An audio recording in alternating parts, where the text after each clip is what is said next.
Abran sus Biblias en Isaías capítulo 14, por favor.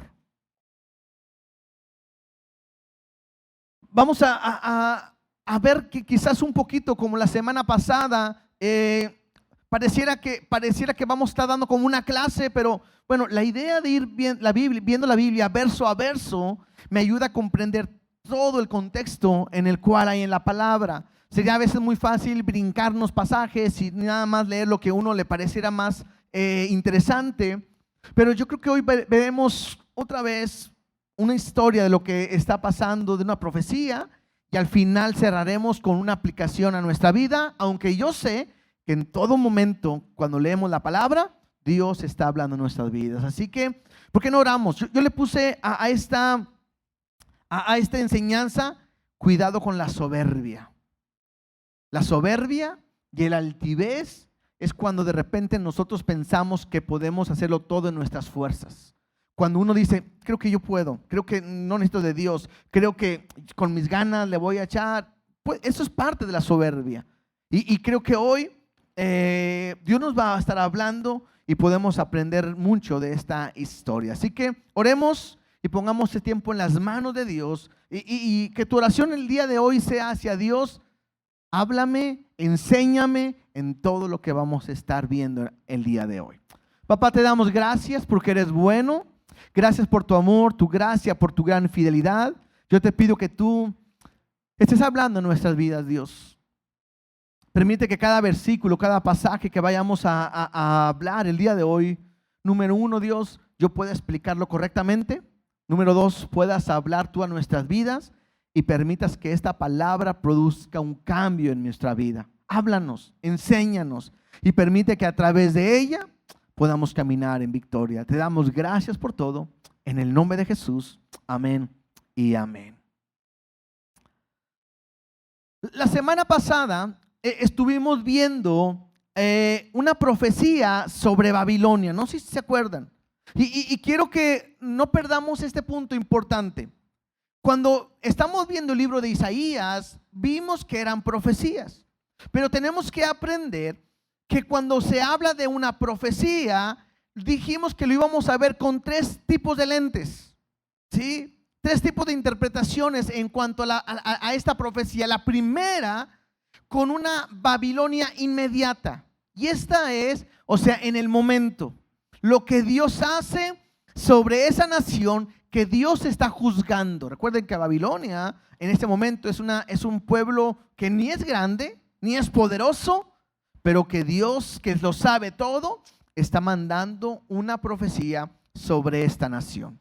Esa es la primera manera que tengo que ver la profecía.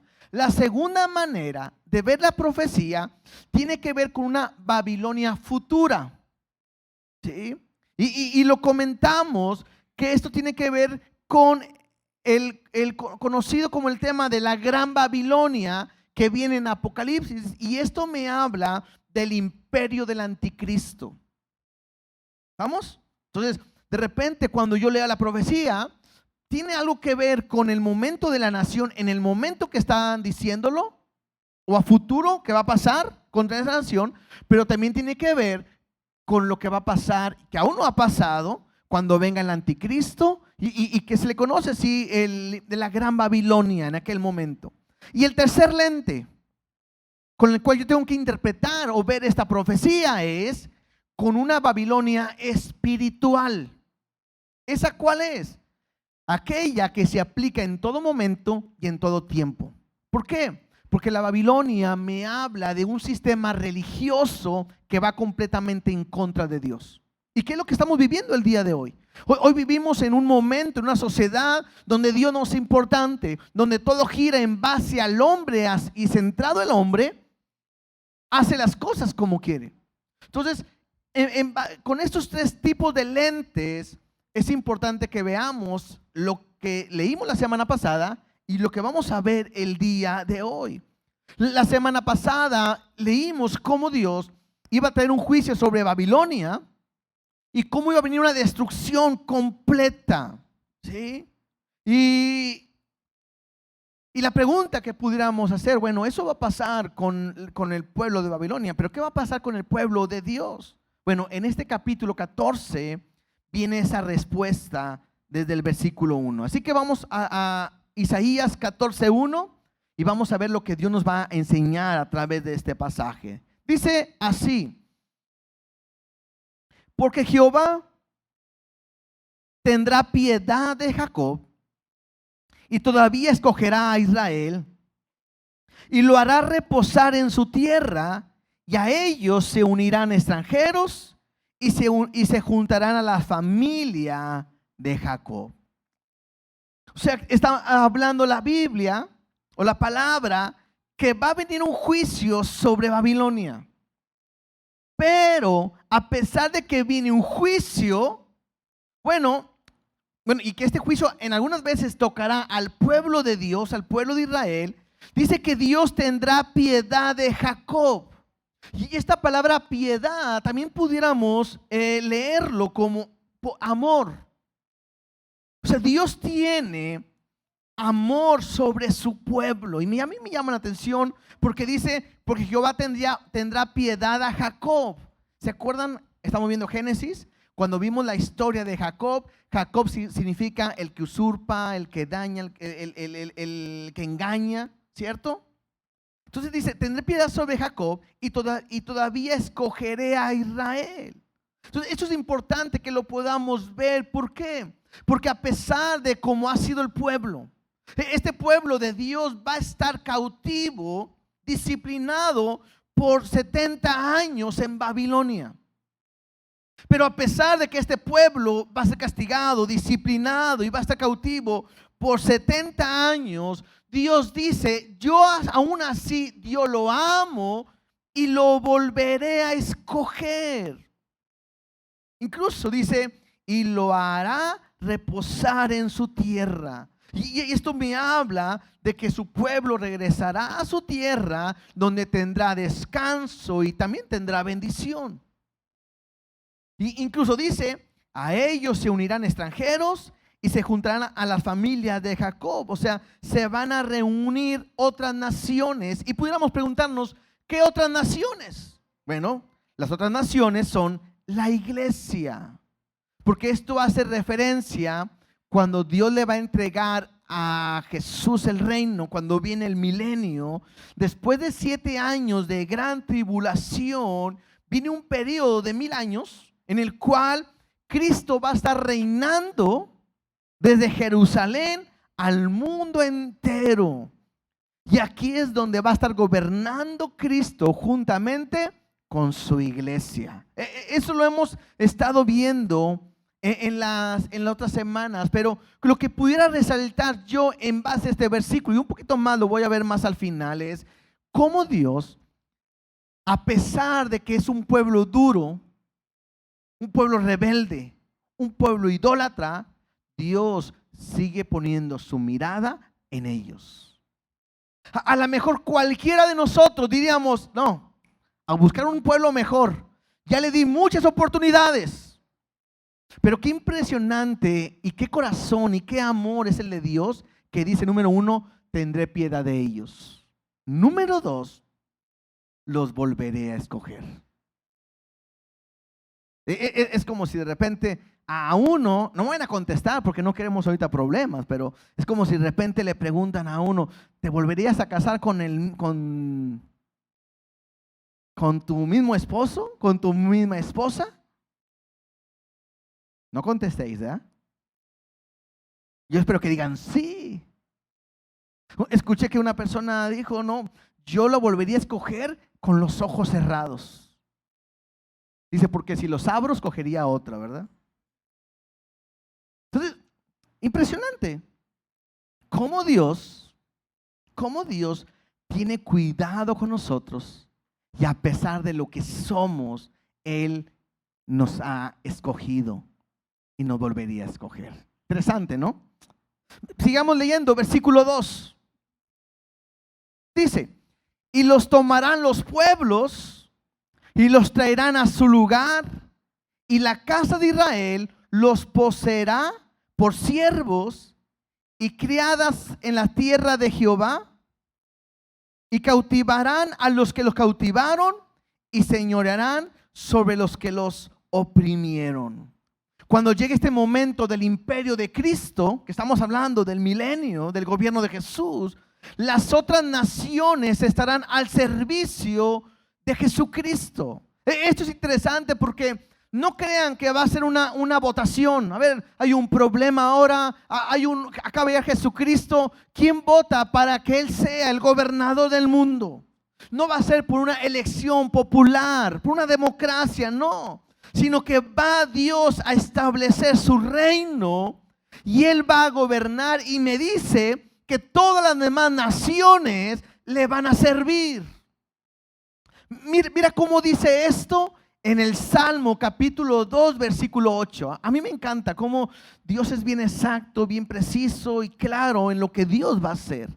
Salmo capítulo 2 versículo 8 dice así. Es Dios hablándole a Jesús.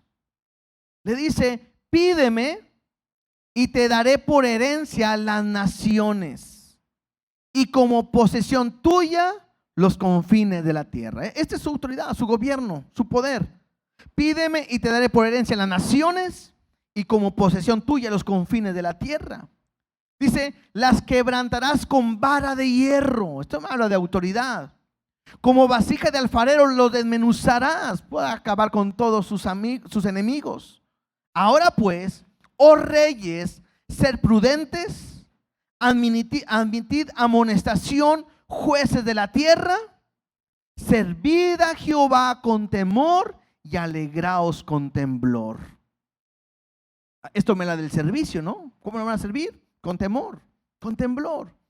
Dice: honrad al hijo para que no se enoje y perezcáis en el camino, pues se inflama de pronto su ira.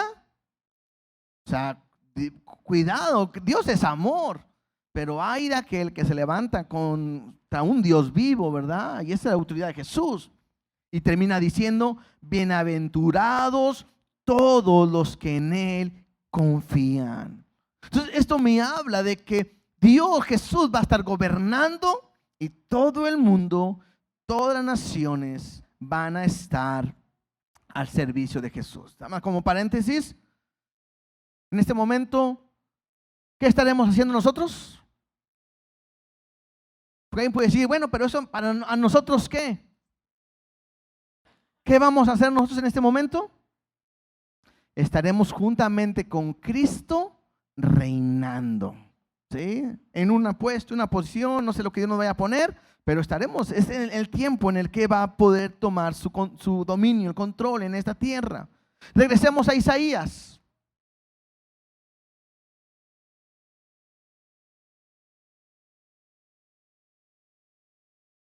Dice: y en el día que Jehová te dé reposo de tu trabajo y de tu temor. Le está hablando, aquí le está hablando a su pueblo, ¿verdad? Le está hablando a Israel. Dice: el día que Jehová te dé reposo de tu trabajo y de tu temor y de la dura servidumbre que te hicieron servir, pronunciarás este proverbio contra el rey de Babilonia.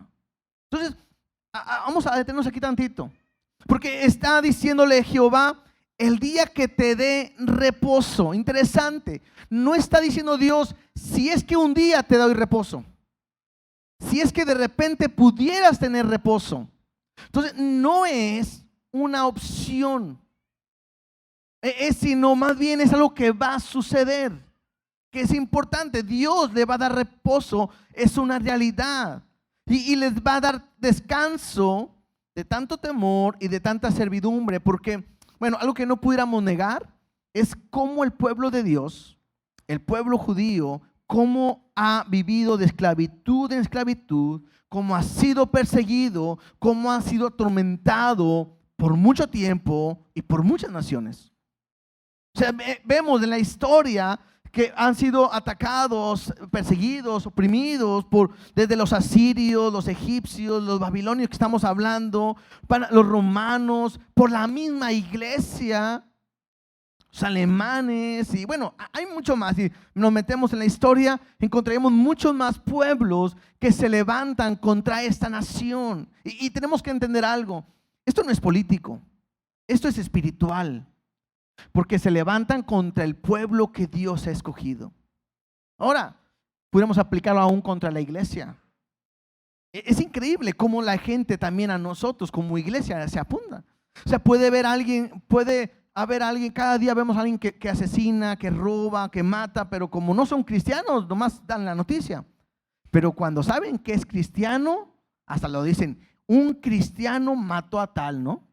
Y eso que va a la iglesia, y eso, y a veces lo engrandecen. Y puedo aprender, tiene que ver más con Dios que con algo que es político o de otra razón. Entonces, lo que dice ahí es, el día que te dé descanso de tu esclavitud y de tu servidumbre, dice, pronunciarás este proverbio contra el rey de Babilonia. Ahora, aquí vamos a detenernos. ¿Por qué? Porque este proverbio me habla que es un canto fúnebre, pero lleno de ironía. O sea, es un canto fúnebre como burlándose. Y este canto, este proverbio va dirigido al rey de Babilonia.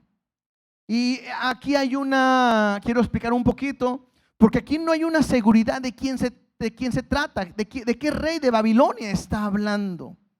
Entonces, quisiera yo poner 4 posibilidades de que pudiéramos pensar que se trata del rey de Babilonia.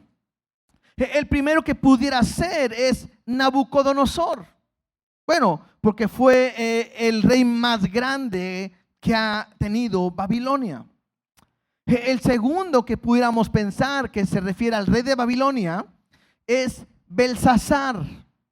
¿Quién es Belsasar? Bueno, Belsasar era el rey que estaba gobernando cuando fueron invadidos por los medos, por los persas, el día cuando cayó Babilonia. Entonces, otro que estaba ahí como gobernante, o en ese sexenio pudiéramos decir, pues es Belsasar. Esa es otra posibilidad de que cuando habla del rey de Babilonia se está dirigiendo a él. La tercera posibilidad de quién es este rey de Babilonia es Satanás. ¿Sí? Directamente, que él es el rey de Babilonia espiritual, o la Babilonia futura que hemos estado viendo. Y la última persona que pudiéramos estar pensando que puede ser es Sennacherib. Sennacherib ya lo hemos visto durante otras semanas, lo hemos estado leyendo. Si no, pues váyanse otra vez a leer atrás. Sennacherib no era de Babilonia, él era el rey asirio. Pero en esta época, Asiria conquistó Babilonia. Y es él el que está al frente de Babilonia. Entonces tenemos 4 personajes que pudiéramos pensar que se refiere al rey de Babilonia. Primero Nabucodonosor, el otro dijimos que era Belsasar, el tercero es Satanás y el cuarto es Sennacherib. Pudiéramos pensar esto. Vamos a dar una manera de poder verlo. Pudiéramos pensar que Nabucodonosor no es este rey de Babilonia que se refiere este pasaje. ¿Por qué no? Porque cuando nosotros vemos Daniel capítulo 4, no lo vamos a leer, nada más anótenlo porque si lo quieren ustedes leer, se van a dar cuenta cómo Nabucodonosor se expresa de Dios. O sea, él incluso, hay un versículo que muchas veces los cristianos lo decimos, y no lo dijo uno del pueblo de Dios, sino lo dijo Nabucodonosor, que dice: conviene que yo declare las señales y milagros que el Dios Altísimo ha hecho conmigo. Entonces tú lees todo el capítulo 4 y termina con una adoración a Dios, y pudiéramos pensar que Nabucodonosor se convierte a Dios. No es la única persona que puede hacer eso. Nosotros somos uno de ellos, que éramos gentiles y nos hemos convertido a Dios. Entonces pensamos que este rey de Babilonia no puede ser Nabucodonosor, porque probablemente no, porque por lo que él escribe en Daniel 4, él se acercó a Dios. ¿Sí? Ok. El otro es Belsasar. Bueno, El problema de pensar que Belsasar es este rey de Babilonia, el problema es que Belsasar no era poderoso, no era tan poderoso. Él es el que estaba ahí cuando fueron invadidos, pero él es el que tuvo un sueño que Daniel se lo interpreta, ¿sí? Y cuando Daniel le interpreta el sueño, creo que la frase era Mene Mene Tekel Uparsi, ¿no? Cuando que escribió y que, bueno, no saben qué significa, vaya Daniel también, no me acuerdo qué capítulo es, pero pueden ir a verlo ahí. Y cuando Daniel le revela el significado de ese sueño, de esa visión que tuvo, él le ofrece ser el tercero en su reino. Y eso quiere decir que entonces Belsasar era el segundo, no era el primero y no era tan poderoso para pensar que es él.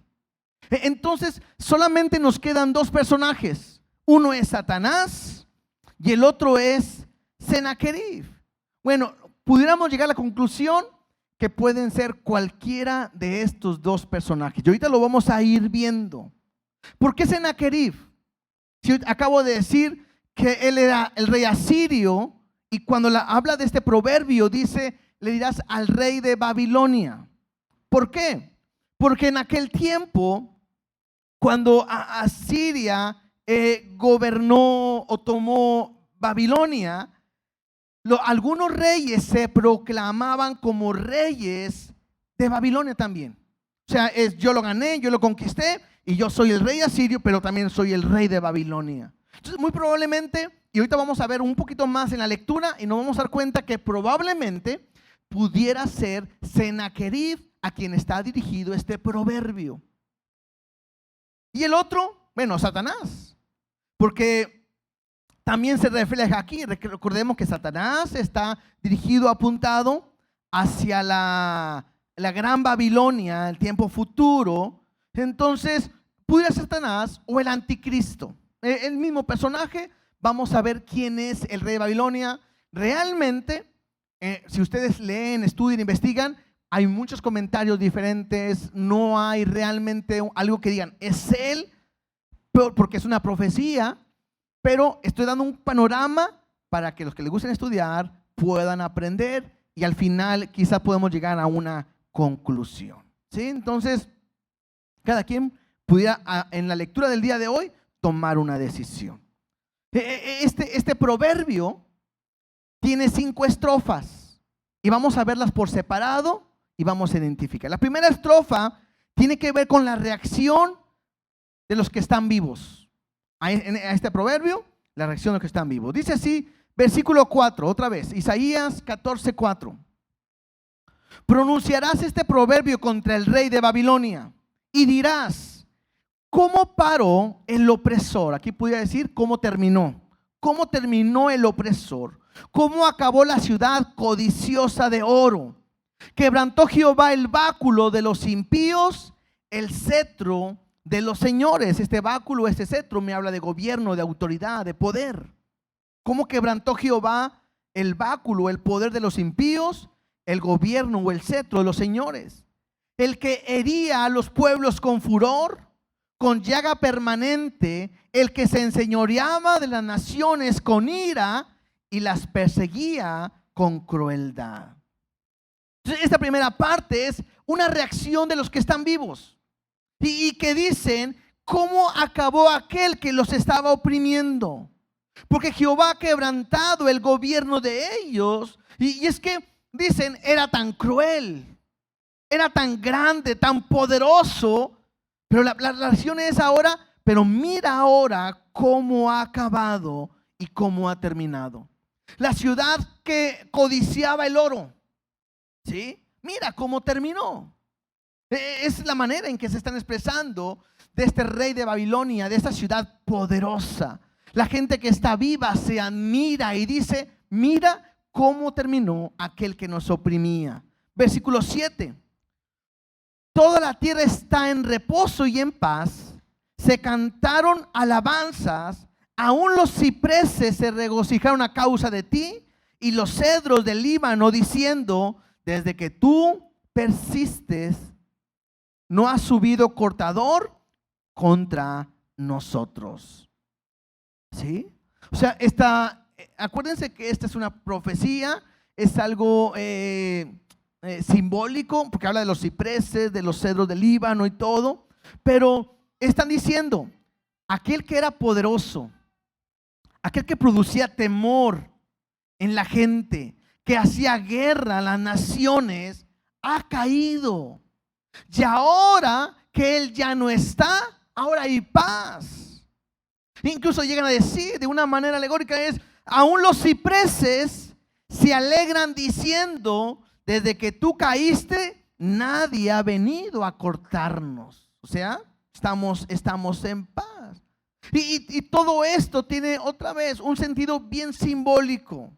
Los que ven a Satanás en este rey de Babilonia, quizás están diciendo: cuando caiga Satanás, cuando sea llevado, encarcelado, cautivo, la misma creación va a descansar. Ahorita que habla de los cipreses, ¿no?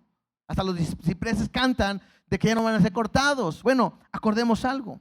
Hace unas semanas comentamos que cuando sea el tiempo del milenio va a haber un cambio climático. Número 1. Es más, Romanos capítulo 8, no vamos a ir para allá, pero también me dice que la creación gime y espera la redención de los santos, porque la misma creación ha sido puesta en esclavitud. Entonces, algunos pueden ver a este rey de Babilonia refiriéndose a Satanás, porque es a quien, por lo que estoy comentando, aunque de repente pudiera ser algo forzado. Y a los que ven a Sennacherib, mira, vamos a Isaías 37:21, un poquito más adelante.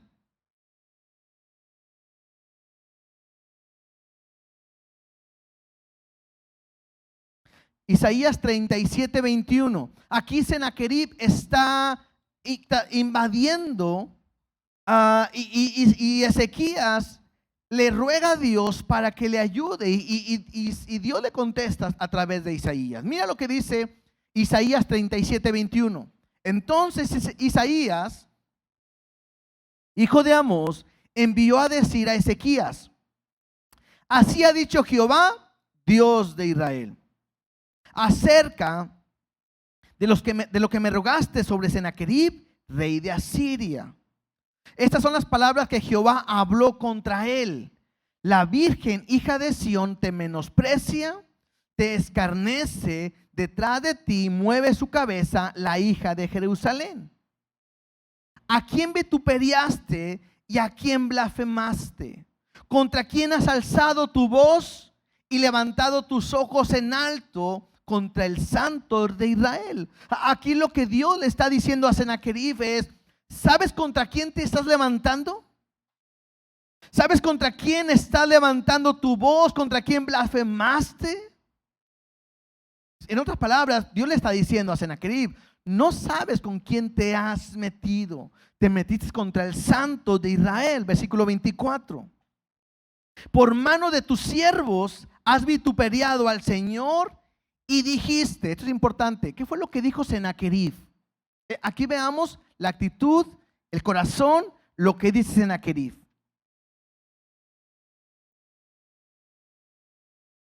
Perdón, me perdí tantito, permítame.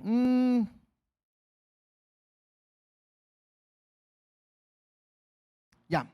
24. Por mano de tus siervos has vituperiado al Señor y dijiste: con la multitud de mis carros subiré a las alturas de los montes, a las laderas del Líbano. Cortaré sus altos cedros, sus cipreses escogidos. Llegaré hasta sus más elevadas cumbres, al bosque de sus feraces campos. Yo cavé y bebí las aguas, y con las pisadas de mis pies secaré todos los ríos de Egipto. Pareciera que aquí Sennacherib se está viendo muy grande y muy poderoso. Y él dice: con mis carros subiré a las alturas de los montes. Y dice: yo cortaré los cedros y sus cipreses escogidos. Está hablando de Sennacherib, muy parecido a lo que estamos leyendo en el capítulo 14, ¿no es cierto? Cuando dijimos que aún los cipreses alababan y decían: de que tú viniste, nadie nos ha cortado. Entonces, este pasaje es muy parecido a lo que estamos viendo en Isaías 14. Si te das cuenta, Dios está diciendo que esto es lo que hay en el corazón de Sennacherib. Por eso creemos que el rey de Babilonia que estamos hablando es Sennacherib. ¿Estamos? Regresemos otra vez a Isaías. Espero no revolverlos, Dios. Si no, les voy a dejar tarea de que vuelvan a leer el video, ¿verdad? Segunda estrofa de este proverbio, versículo 9, Isaías 14, 9. La segunda estrofa tiene que ver con la recepción de los muertos, ¿sí? Ya vimos cómo los vivos vieron aquel que era poderoso, mira cómo ha caído. Bueno, ahora cómo lo van a ver los muertos. Dice así: el Seol abajo se espantó de ti, despertó muertos que en tu venida saliesen a recibirte. Hizo levantar de sus sillas a todos los príncipes de la tierra, a todos los reyes de las naciones. Interesante, cuando dice aquí el Seol significa el lugar de los muertos. No es el infierno. Aquí es el lugar de los muertos, ¿sí? Y dice ahí: el lugar de los muertos abajo se espantó de ti y despertó muertos que en tu venida salieron a recibirse. Otra vez, todo esto es alegórico, ni modo que los muertos, ven, oh rey de Babilonia. No, simplemente es una manera de expresarlo. Versículo 10: todos ellos dan voces y te dirán: ¿tú también te debilitaste como nosotros y llegaste a ser como nosotros?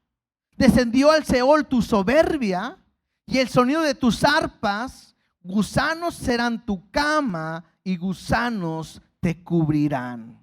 ¿Sí?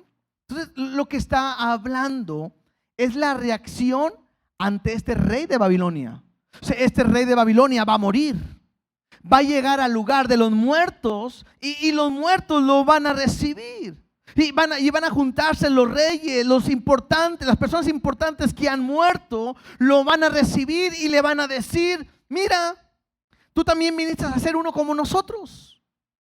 Tú que te creías grande, tú que te creías poderoso, tú que te creías que atormentabas a todos, viniste a ser uno igual que nosotros. Tu soberbia descendió al lugar de los muertos. Dice ahí: y el sonido de tus arpas, y gusanos será tu cama y gusanos te cubrirán. O sea, están hablando de este rey de Babilonia, literal, que va a morir. ¿Y qué le pasa cuando alguien muere? Pues se descompone, ¿no? Y te crees tan poderoso y tan grande. Ahorita vamos a ver por qué. Y vas a ser igual que todos. Eres igual que todos nosotros, ¿sí? Tu soberbia va a estar ahí. Algunos ven, voy a hacer otro paréntesis, algunos ven en este pasaje que acabamos de leer a Satanás como el rey de Babilonia. ¿Por qué? Porque ven cómo cae con su soberbia y sobre todo en la frase donde dice: el sonido de tus arpas. Nada más como referencia, Ezequiel capítulo 28. Ezequiel 28, lo ven ustedes en su casa. Ahí me habla o me describe a Satanás con muchos instrumentos, que incluso que cuando él se mueve producía música. Y algunos dicen que por eso este versículo que acabamos de leer en Isaías hace referencia a Satanás. Pero es simplemente como algunos piensan que es Satanás y otros que es Sennacherib, ¿verdad? Entonces, veamos la tercera estrofa. La primera estrofa fue la reacción de los vivos. La segunda estrofa fue la recepción de los muertos.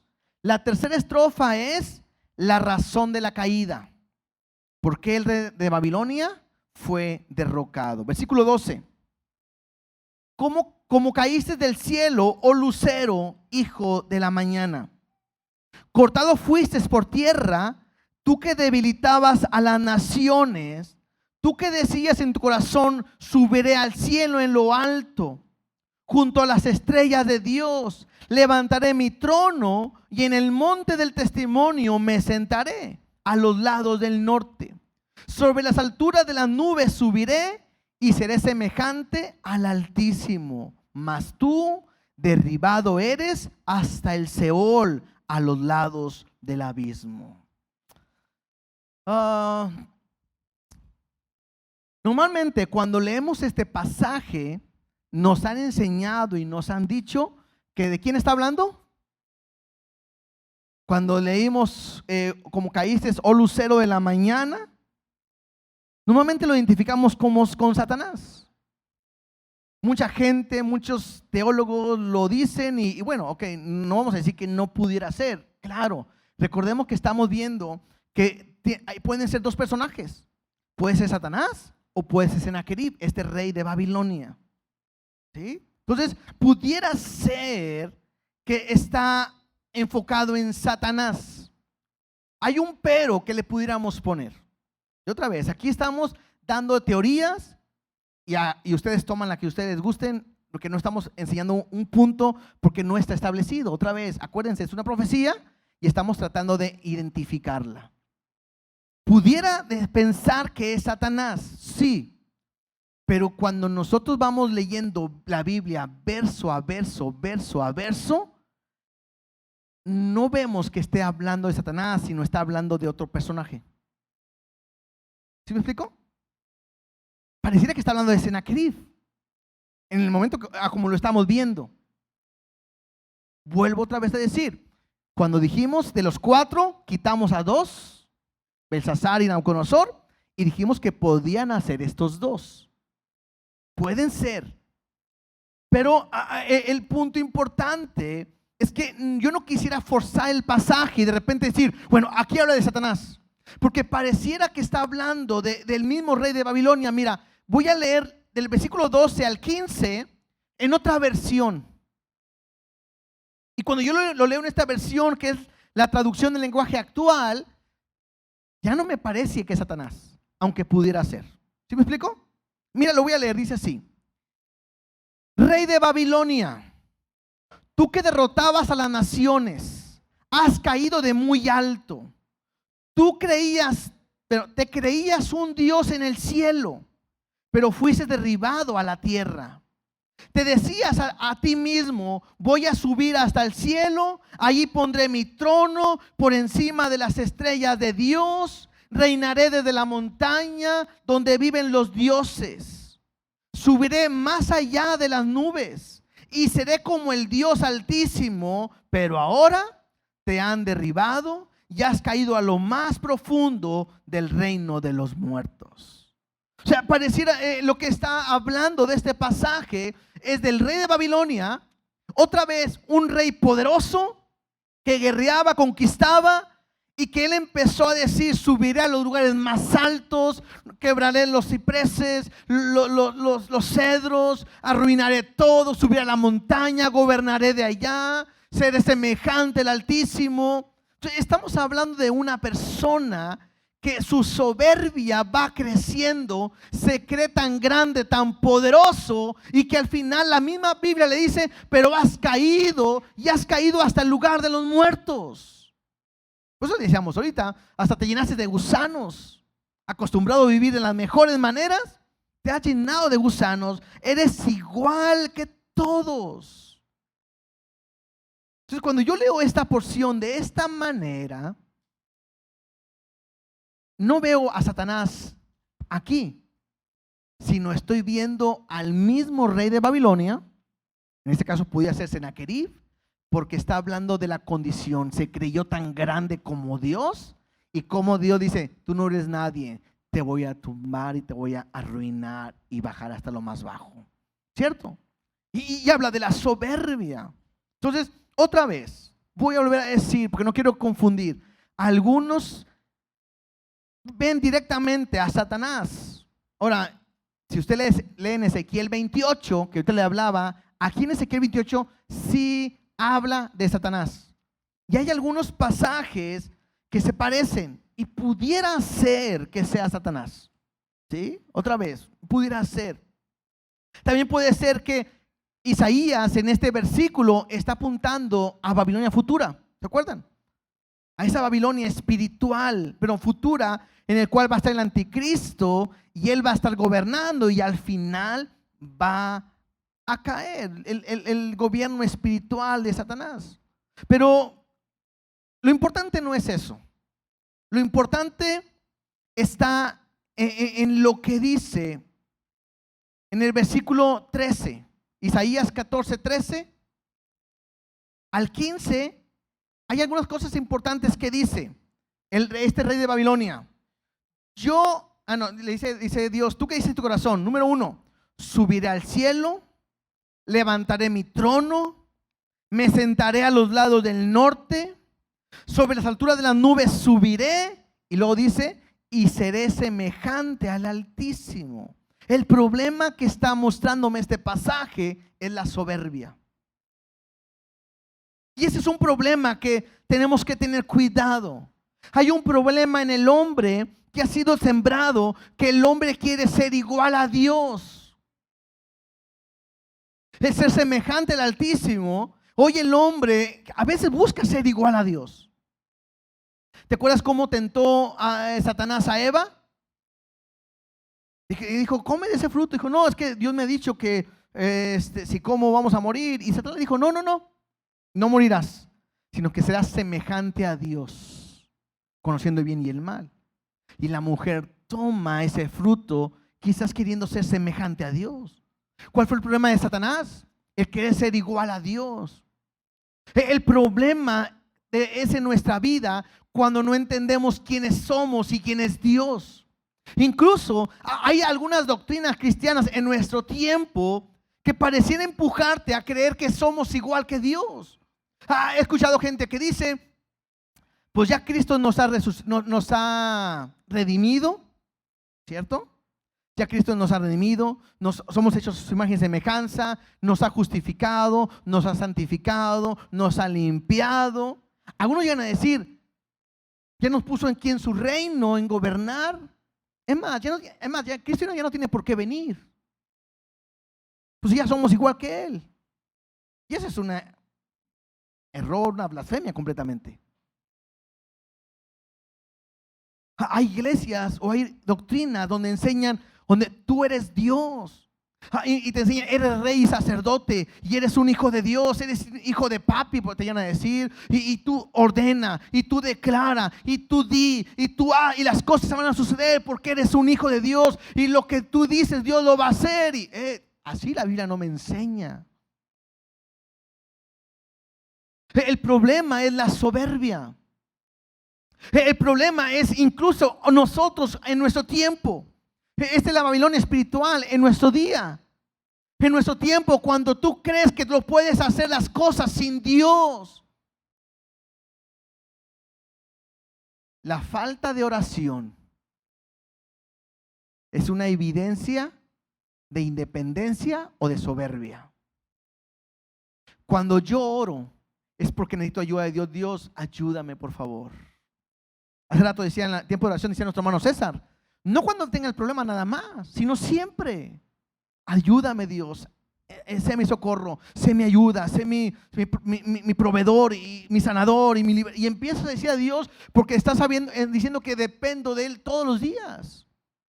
Cuando Jesús nos enseñó a orar, dijo, el pan nuestro de cada día, dándolo hoy, porque cada día tengo que depender de Él. Pero cuando no oro, es soberbia. Es más, cuando no doy gracias por los alimentos a Dios, es soberbia, porque es como si hoy yo me los gané Dios. No, gracias a ti, yo me los he ganado.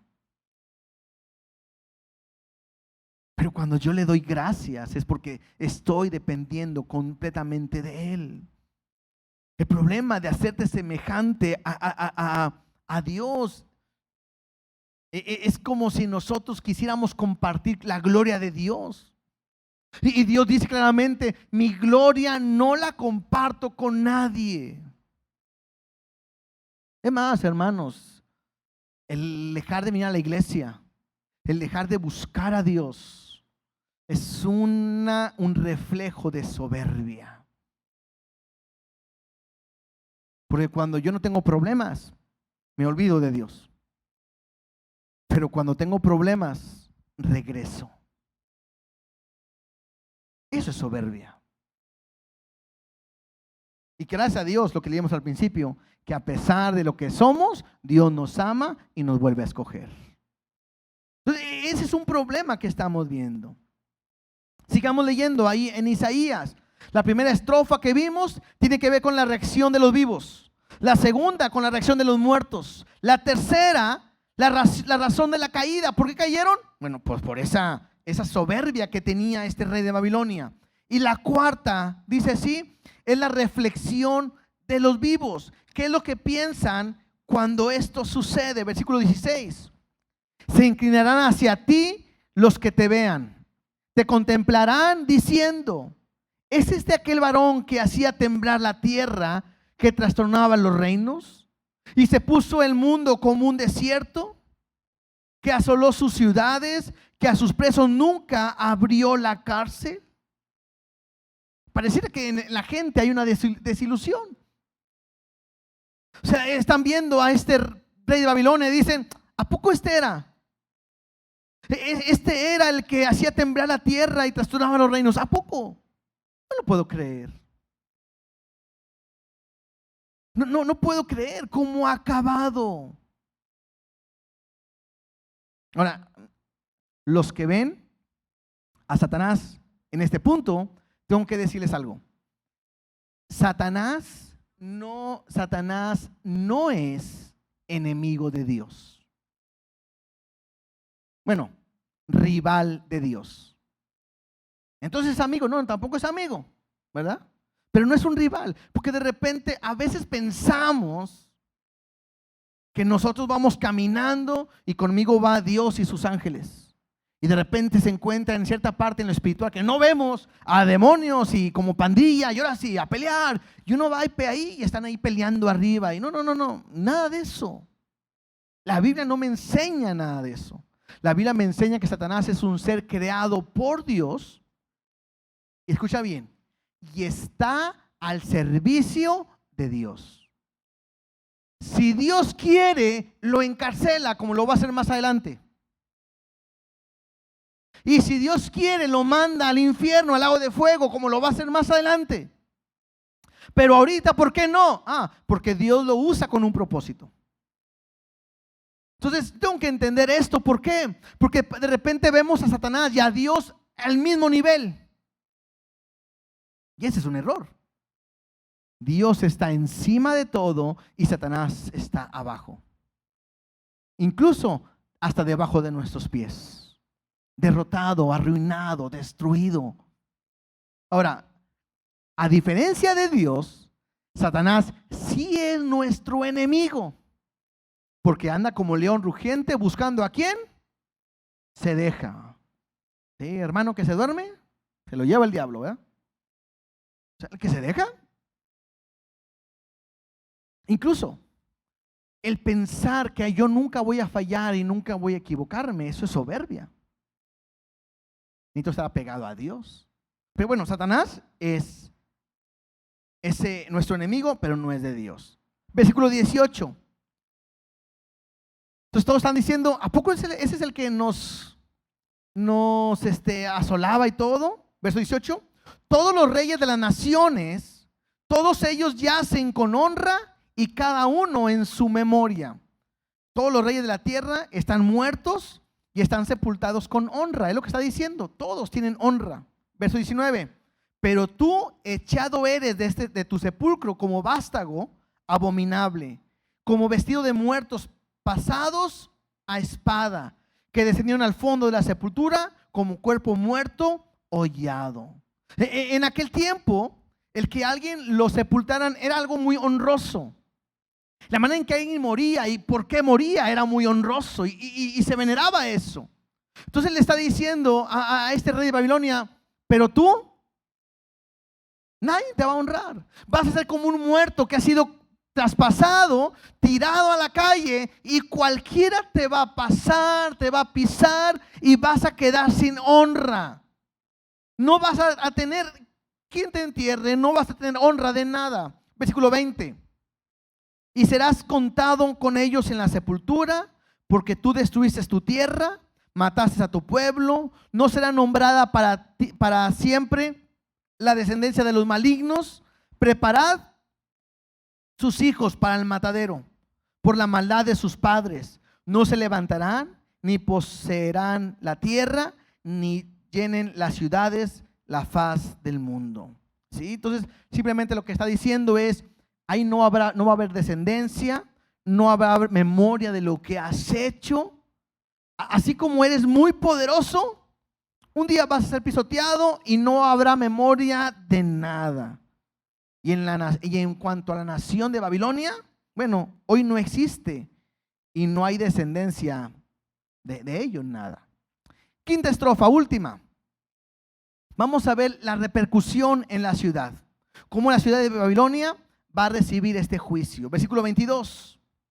Porque yo me levantaré contra ellos, dice Jehová de los ejércitos, y raeré de Babilonia el nombre y el remanente, hijo y nieto, dice Jehová, y la convertiré en posesión de erizos y en laguna de agua, y la barreré con escoba de destrucción, dice Jehová de los ejércitos. O sea, lo que está diciendo Dios va a asolar, va a destruir a Babilonia y va a destruir su recuerdo, su descendencia, va a acabar con todo, ¿sí?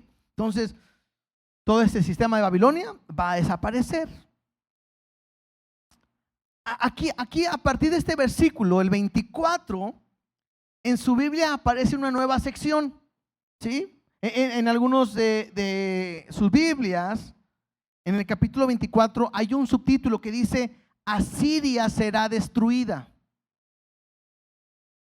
Si nosotros, vamos a leerlo ahorita, pensáramos que es algo aparte, no lo entenderíamos. Ahorita vamos a ver por qué. Pero pudiéramos creer que va del mismo tema, y como está hablando del rey de Asiria, es por eso que estamos pensando en Sennacherib. Mira el versículo 24.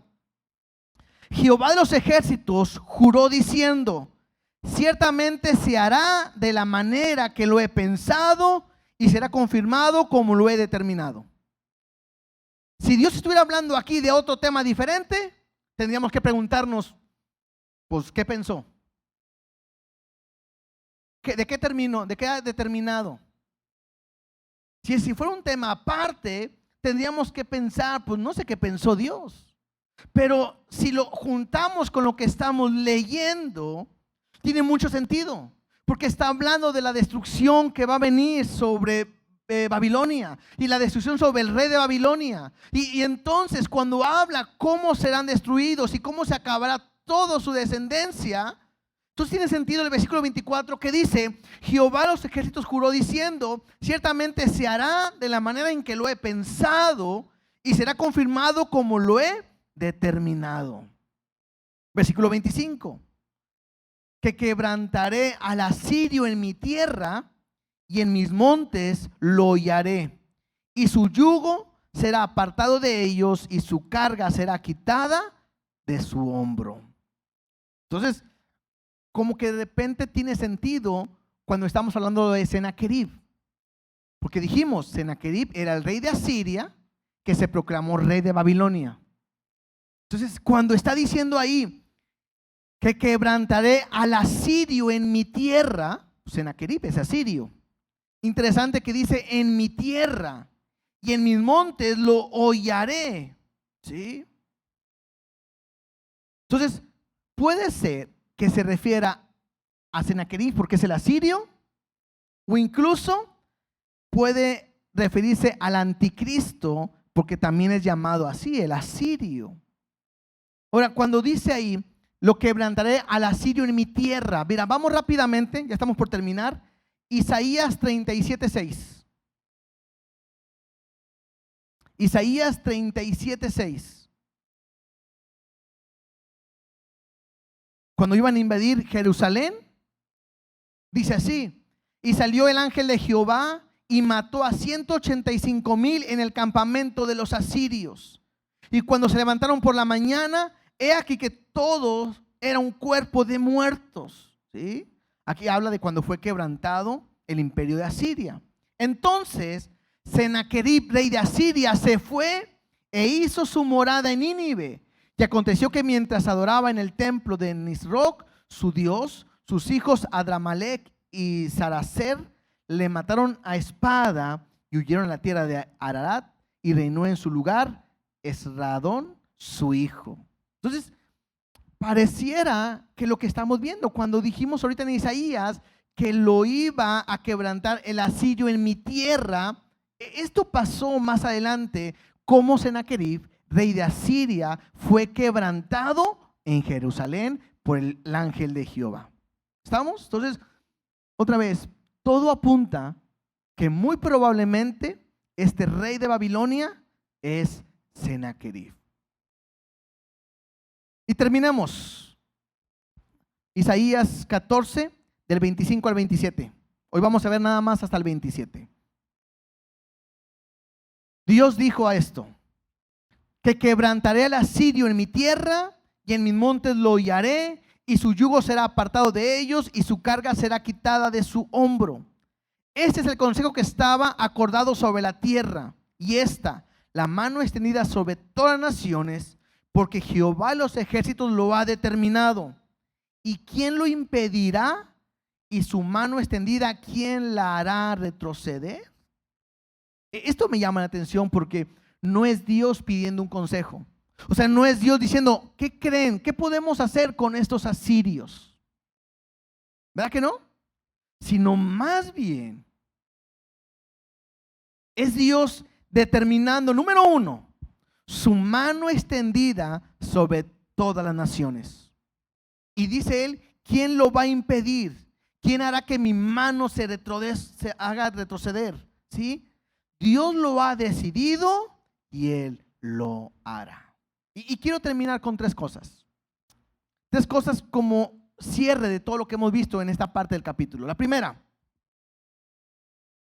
Dios nos escoge por gracia. ¿Sí? ¿Qué es esto? A pesar de cómo era el pueblo, Dios lo seguía amando y Dios lo volvería a escoger.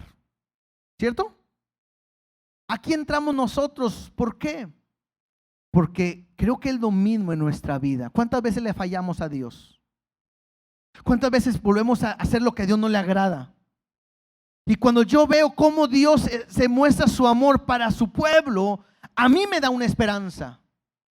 Que aunque yo falle, me equivoque y vuelva a hacer lo indebido, Dios no me rechaza, Dios no me desprecia, sino que su gracia, su amor y su misericordia aún permanecen sobre nosotros. Así como dijimos hace rato, ¿verdad? Si volvería a escoger a su esposo con los ojos cerrados, o a su esposa con los ojos cerrados, así es Dios. Bueno, Él los tiene abiertos. Y Él nos ama. Y quiero que lo entiendas. ¿Por qué?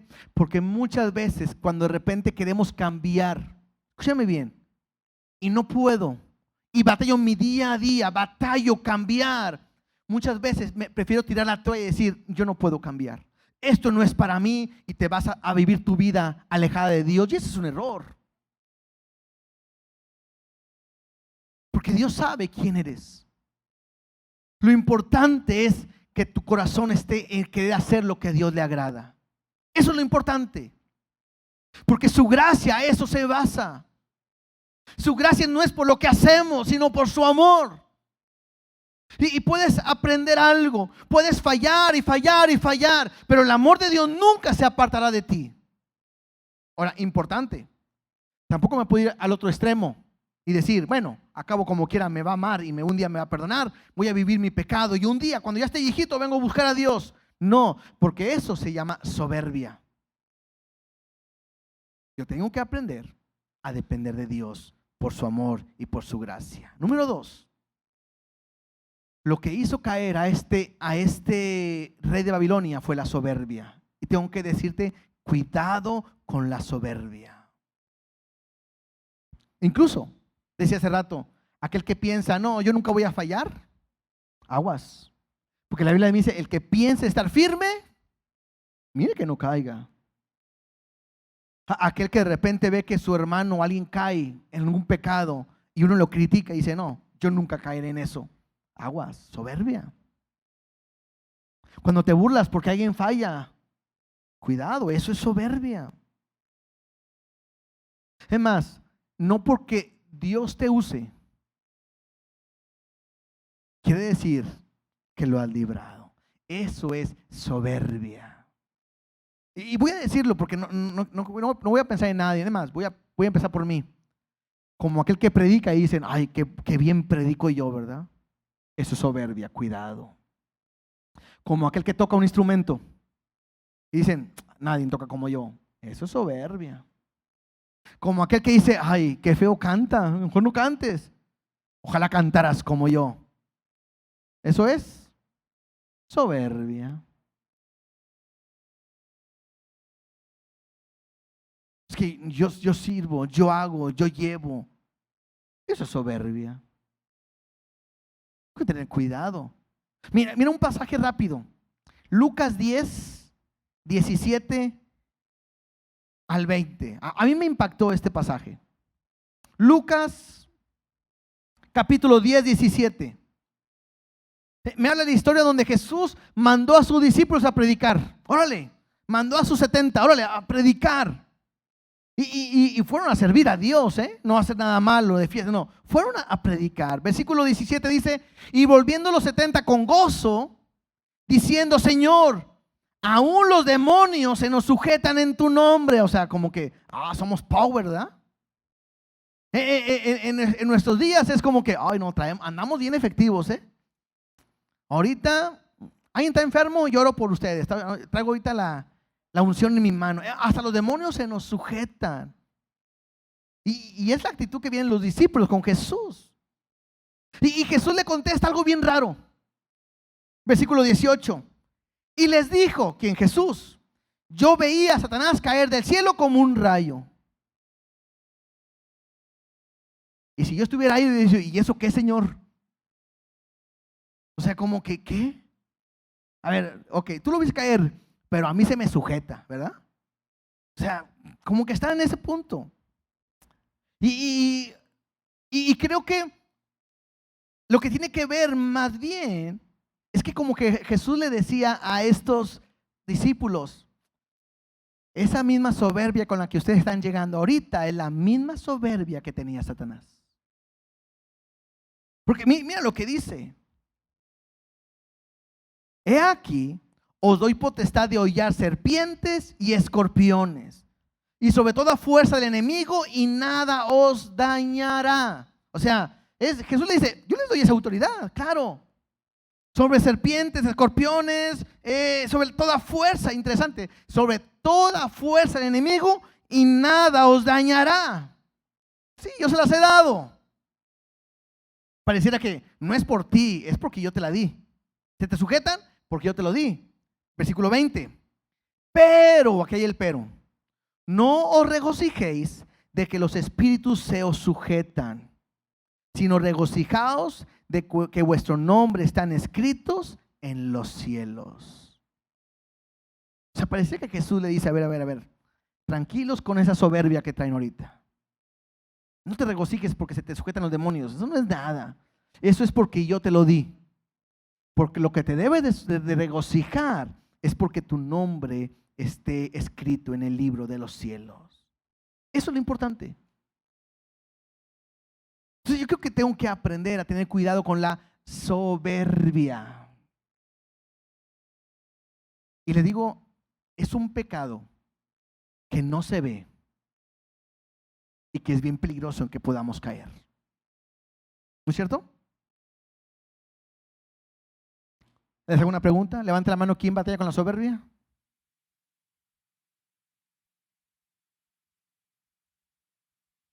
Hace rato mi esposa leyó un pasaje cuando dice, 3 veces rogué, Señor, para que quitara el aguijón.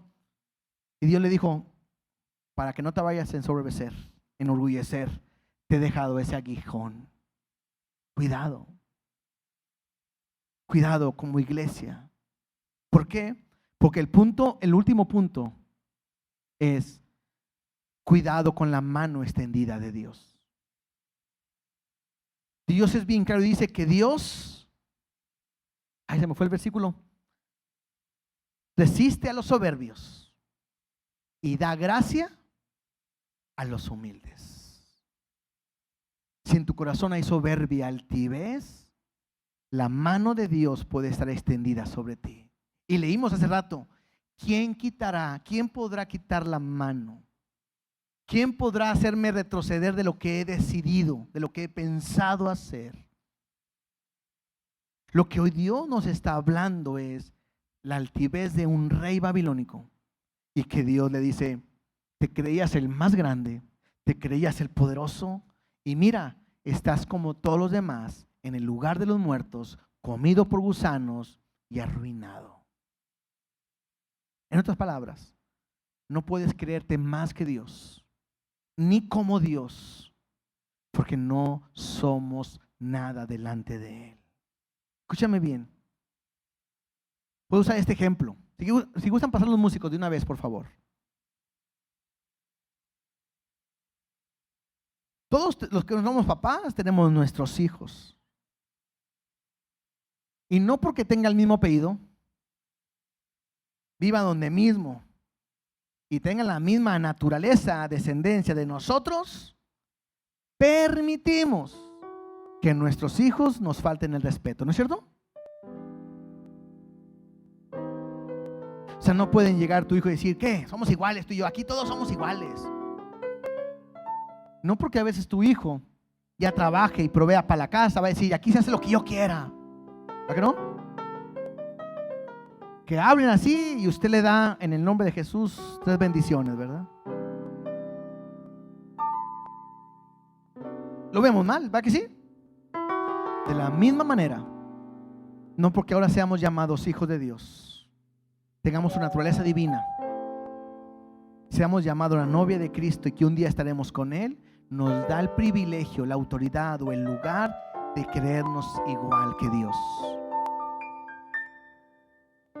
Yo tengo que entender que cada persona que tuvo un encuentro con Dios cayó en tierra porque reconoció su grandeza y quién era Él delante de Dios.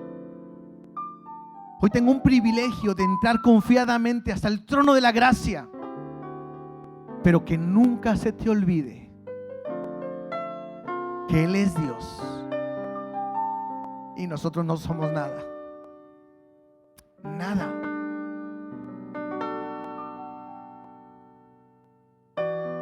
Con sus dedos acabaría con nosotros en un instante. Y sin embargo, su misericordia y su gracia aún está sobre nosotros.